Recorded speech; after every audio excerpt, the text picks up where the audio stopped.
Hi everyone, welcome to the stitching tutorial for the Allison Davis hand stitching template kits.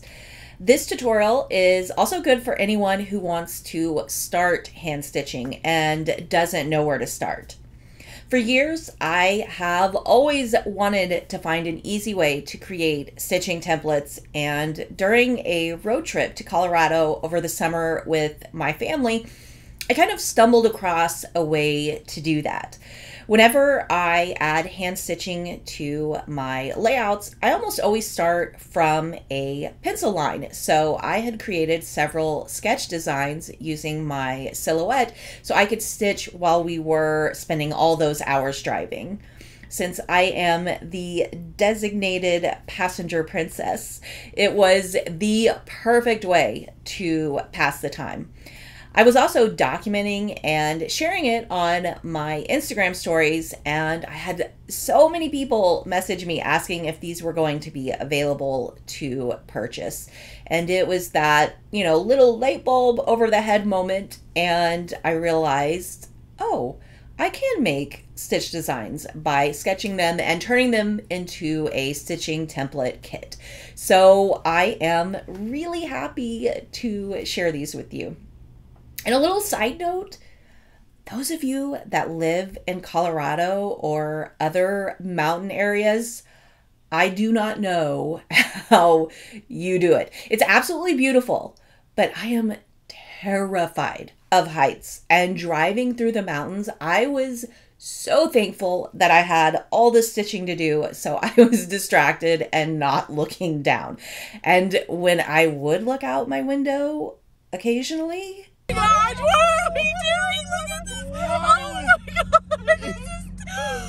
Oh my God! Oh my God! No! So stitching saved me from having a full-blown panic attack for the whole week. So anyway, today, October 12th, we are starting a pre-order of 3 different kits. There will be 3 new ones added in November and 3 more added in December. So keep an eye out for them at Scrapbook Generation. I'll link to the page you can order them from down below in the video description. For right now, we are starting them off as a pre-order just to gauge how many we need to make. But eventually, after these initial pre-orders, they will always be available in the store. In this video, I'm going to go over everything you need to know about these templates and how to use them and how to do 4 different types of stitching. So let's get started first with what you will find in each of these kits.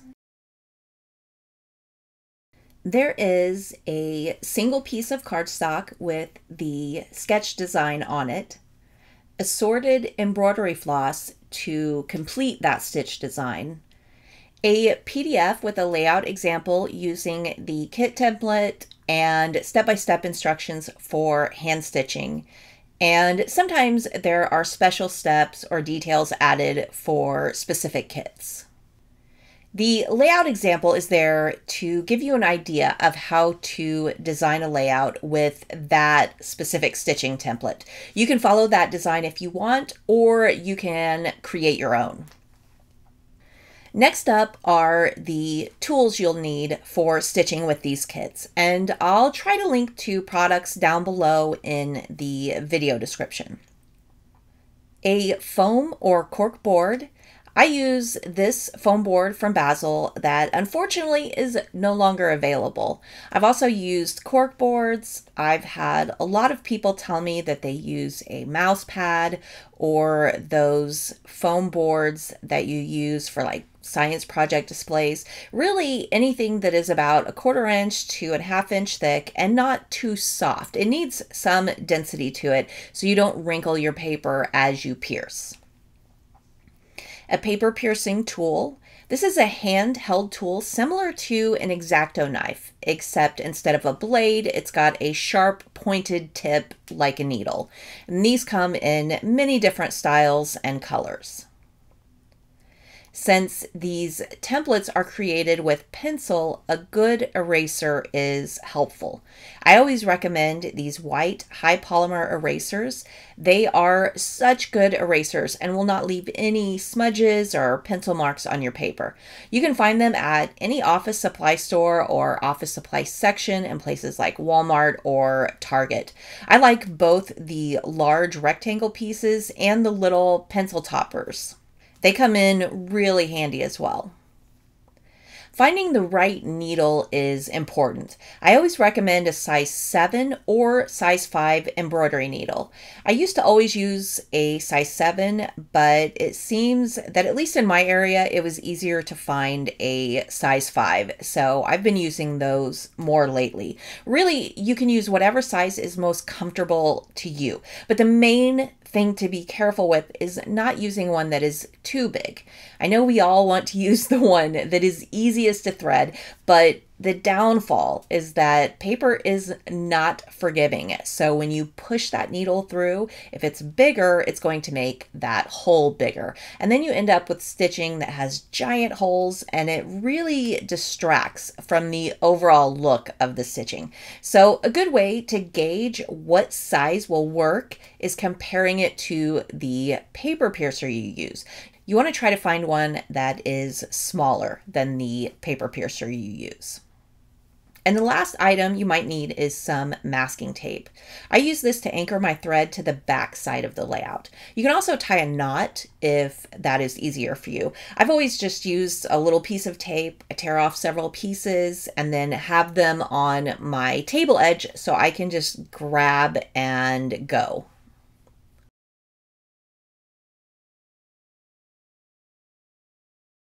To start, I recommend adhering your photos to the sketch design first. Anytime I'm working with lots of stitching on a background, I like to adhere as much to the layout as I can before I add my stitching, because there's no use in going through the process of all that stitching if you are just going to cover it up with photos and papers. For the pieces that you adhere first before the stitching, try to stick to the larger flat details. It's easier to stitch around those than it is the smaller detailed or dimensional pieces. You can add those after the stitching. To pierce the holes, you will place the paper with the sketch design on top of a foam or cork board and use the paper piercing tool to pierce holes along the pencil lines. I typically shoot for holes that are spaced somewhere between 1/8 of an inch to 1/4 of an inch, depending on the design. For straight lines, I might be closer to 1/4 inch, but with a curved design, I'm closer to 1/8 of an inch. It is important that you don't space the holes too far apart on a curved design. Spacing them too far apart will result in a blocky, jagged looking shape. Spacing them closer will result in a more fluid, rounded shape. If you are new to stitching, this is an area that I would strongly recommend taking your time. Piercing the holes is the most important step of stitching on paper. I know that this part isn't the most fun part of stitching, especially with larger designs, but if you go too fast, you might not pierce on that pencil line as accurately as you want, and that will really show when you start your stitching. So take the time to make sure that the paper piercer point is right on that pencil line. And a little tip, I like to pierce the holes at the meeting points of a shape first and then fill in the rest. To me, this is easier to space the holes, and it ensures that you get those important spots, those meeting points, pierced exactly where you need. It's just easier to do that and then fill in second. All of these template kits are really large, some of them are really detailed, so it might be helpful to only pierce one section of the design at a time. This will help you to not get burnt out on the piercing part, and then halfway through you start speeding up because you just want to get it done. This is also really helpful for detailed designs that are using multiple colors. I like to pierce only the sections for one color at a time, and this makes it so much easier to see where you need to stitch that specific color. And sometimes with certain designs, when you pierce all the holes and then erase the pencil lines, it can be difficult to see where you need to stitch. So only doing a portion of the design at a time can help greatly with that. Another tip, if you want to get more than one use out of this template kit, you can try this. Add another piece of blank cardstock behind the template piece and tape the edges with masking tape. Pierce holes along the pencil lines like you normally would, and then carefully remove that tape. With the tape, I start peeling the tape on the front side and slowly lift towards the edge. So now you have the design pierced through on another paper, and you can stitch on that one and then save the template piece for another time or to use again as a template, and you can just keep using it over and over. Next up, this isn't necessarily a step you have to do, but I usually recommend it, and that is erasing the pencil lines. And I do this typically for two reasons. The first reason is that I don't want any of the pencil line to show. Sometimes you might pierce off the pencil line and then you would see it peeking out the side of the thread. And to me, it's easier to just go ahead and erase the line before instead of trying to erase it after you've stitched. Now, if you feel like you've done a really good job of piercing those holes, then you don't have to erase the lines. The second reason I erase the lines is to reduce the possibility of the pencil lead transferring to the thread. And this isn't a problem with dark embroidery floss because you won't see it. But with lighter colors like pastels or white, you might see that pencil lead on your thread, and it will leave your stitching with spots that look smudged and kind of dirty.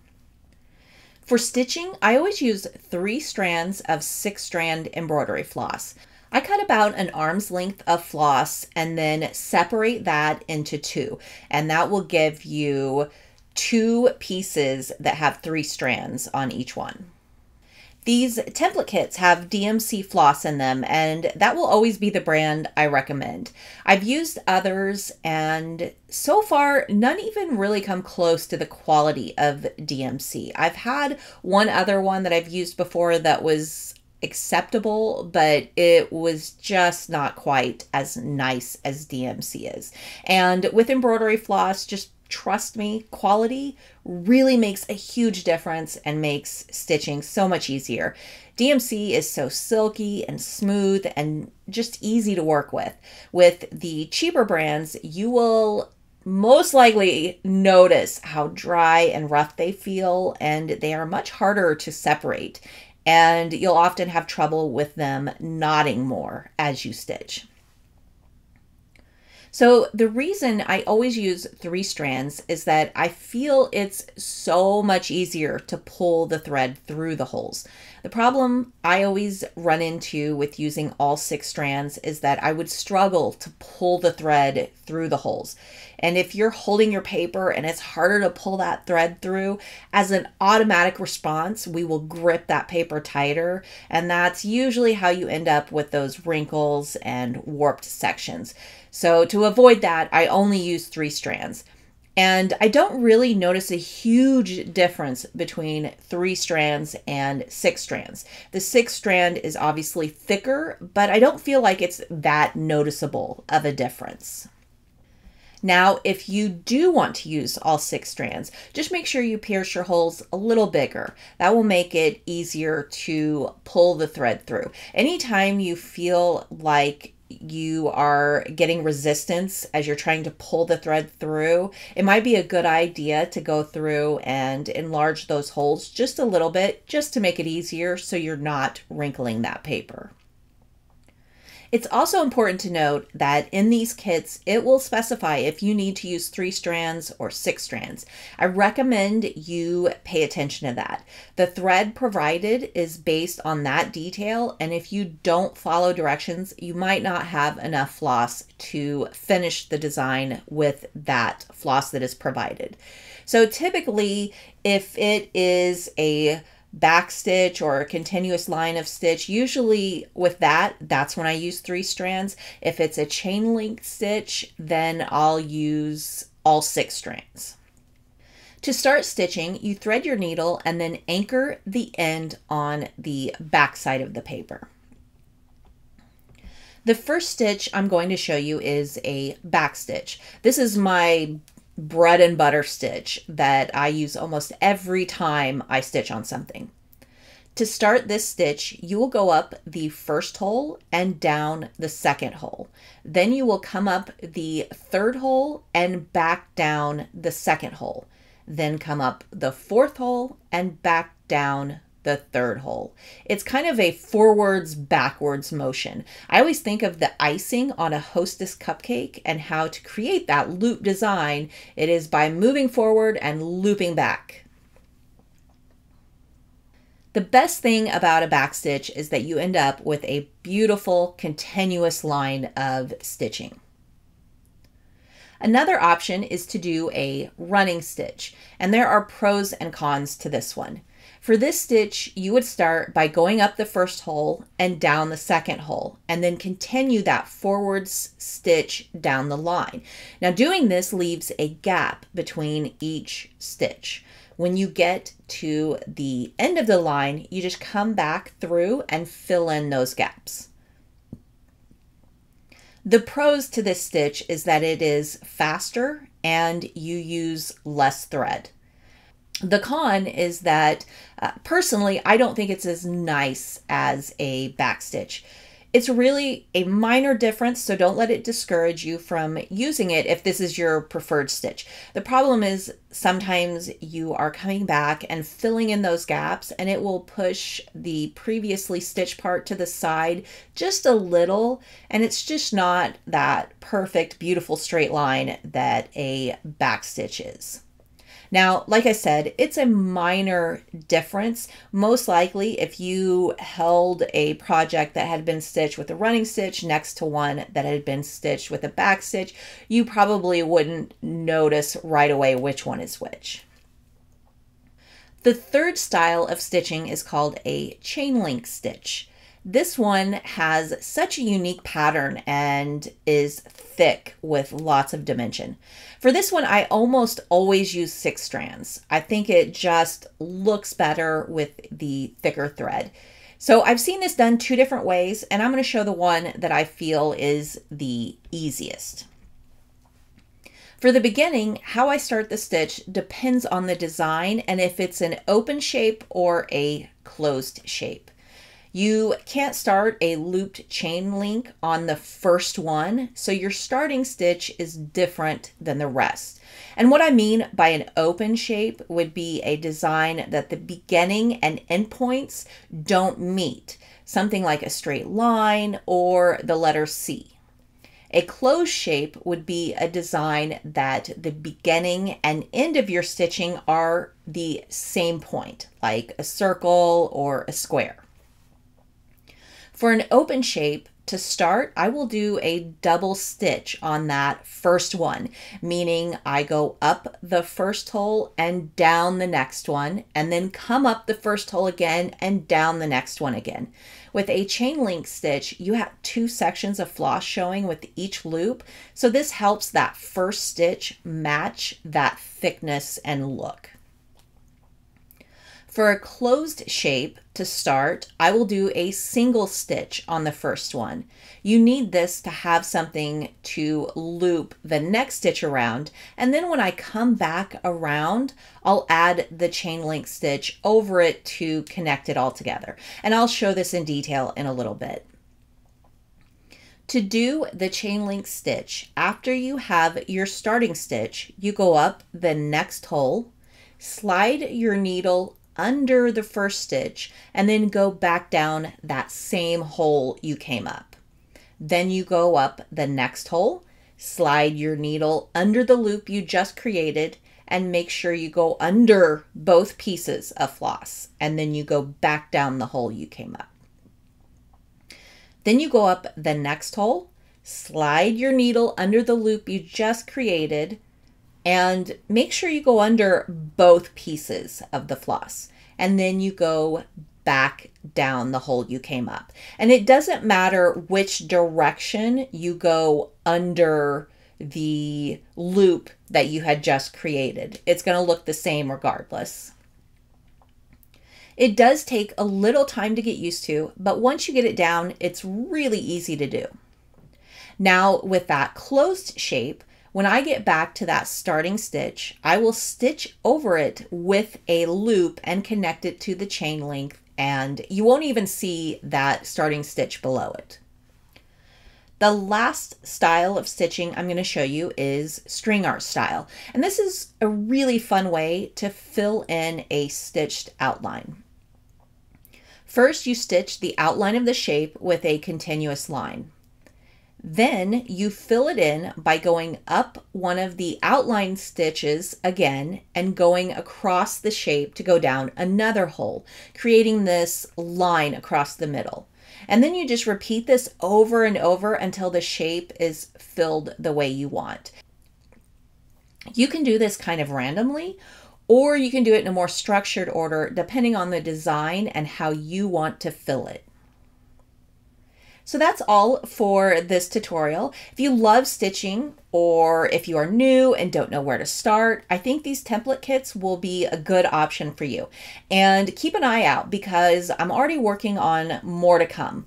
I love hand stitching, so it's fun for me to find a way to share that with others who love it as well. If you have any questions or need any help, don't hesitate to reach out or comment. I'll answer anything as best as I can. Thank you so much for watching, and happy stitching!